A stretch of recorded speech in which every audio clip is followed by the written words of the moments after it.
Hey, welcome to the first in what may become a series of videos where I look at the most recent news in the world of HYROX. As this is the first one that I'm doing, there's a ton to cover, but give it a watch and let me know in the comments what you think. Is it the type of thing that you'd like to see more of? So first up, I will just mention that the season is finally underway. We had our first race in Basel at the weekend on the 10th of September. I've done a completely separate video on that, so check that out after watching this one. I'm not going to go into detail on the results and so on here, but it is worth a watch. Lots of interesting results, lots of interesting data coming out of that race. So check that out after watching this. Away from Basel, there's plenty more HYROX news to catch up on. Firstly, a few weeks ago, HYROX announced that foodspring will be their official European nutrition partner for its 22-23 season. foodspring offer a good range of products, supplements, snacks, bars, spreads, drinks, and so on. And they all look pretty good. As part of the press release, which you can read more of over on our site, HYROX said that foodspring will be brought to life at all the HYROX European races, elevating and enhancing the full HYROX day experience with a dedicated workout station and takeover of the recovery zone where racers can relax and recuperate with foodspring's delicious products. foodspring will also run an experiential booth in the vendor village where racers and spectators can sample their favorite products and explore more of foodspring's high quality, high performance offerings. So it sounds like we'll be seeing plenty of foodspring at the events this season. We've also got a guest post on our site from foodspring where they talk about how to approach your nutrition on race day, what to do before, during, and after the race. And they mentioned some of their supplements in that, like their energy aminos and their clear whey, both of which look like interesting products. Other big news was that the HYROX documentary was finally released, which is focused on the 22 HYROX World Champs in Vegas. It was initially released on ESPN and then made available to the wider public on YouTube. Again, you can watch that now on our site if you haven't yet done so, along with my brief review of it. It's definitely worth a watch if you haven't yet seen it. It's a good introduction to the sport for many people, which I suspect was the main aim, especially an American audience where they're trying to grow. If you're already a hardcore HYROX fan, you won't learn anything new here, I suspect, but you get to meet the founders, some of the elite athletes a bit more. It certainly has its faults, but it is a good watch. Talking of the World Championships, HYROX have announced that the 2023 World Championships will be held in Manchester in the UK. It's a very cool looking venue. Basically, it's in the old train station. Personally, even though I thought Manchester was great when I competed there earlier in the year, I'd probably have rather seen London chosen as the venue if it was going to be in the UK. I might be biased as I'm a southerner and it's much closer to home for me, but I found the venue in Manchester a little bit too small. The running track was very crowded. When you weren't competing, there wasn't anywhere near as much space as London to just chill out and socialise and prepare for the race. But it does seem like I'm in the minority with that view. Most people who were at Manchester seem to love it.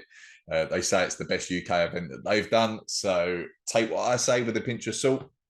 And there's no denying it looks great. So I suspect will be like excellent for photos and any documentaries that they decide to film. Other new venue announcements in recent weeks include Houston on the 21st of January, Glasgow on the 11th of February. Then there is also Stockholm on the 25th of March and Malmo in Sweden, which is near Copenhagen, on the 13th of May. Next up is that HYROX have announced that FiiT.tv will be its official training partner. They have 4 and 8 week training plans available on their site specifically to help you prepare for HYROX. I've not actually seen the plans yet, but it looks very reasonably priced on the face of it, and there's a 7-day free trial available too. So it could be worth checking out if you need some help with your training.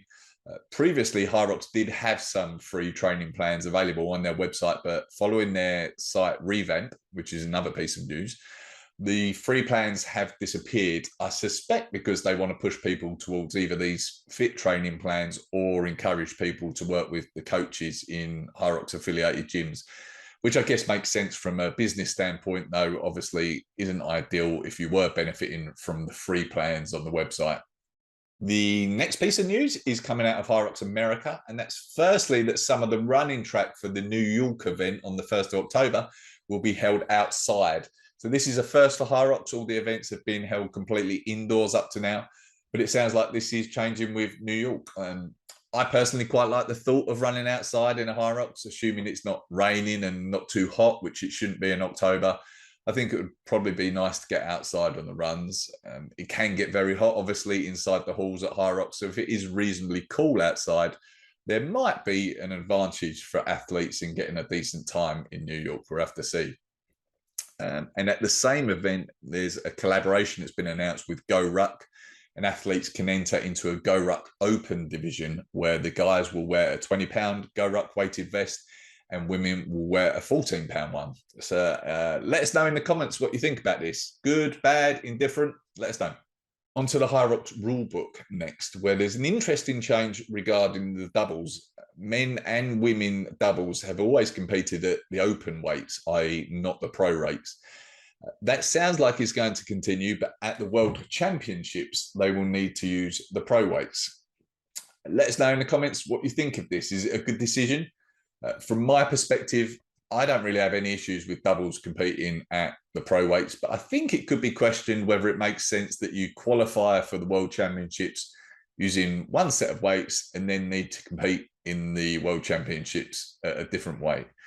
I think it's perfectly feasible that you would have different pairings qualify if the qualifying races also used pro weights. Anyway, let us know what you think in the comments below. Finally, I'll just mention some of the new articles we've had on the site recently. There's been a look at how to plan out an effective pre-race routine for your next HYROX.